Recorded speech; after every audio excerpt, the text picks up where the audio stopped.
নেক আশা পূরণের জন্য কোন আমল করতে হবে? নেক আশা বা ভালো উদ্দেশ্য পূরণের জন্য সবচেয়ে কার্যকর উপায় হলো আল্লাহ রাব্বুল আলামিনের কাছে ইসমে আজম দিয়ে দোয়া করা। কি দিয়ে দোয়া করা? ইসমে আজম।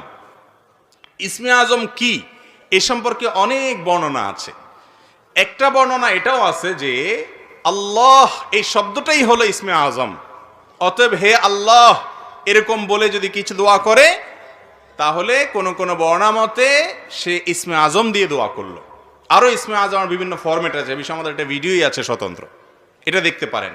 আর মনে রাখবেন, আগে সব জায়গায় বাঁধ টাদ দিয়ে নিবেন, এরপরে পানি ছিঁচলে আপনি মাছ পাওয়ার সম্ভাবনা আছে।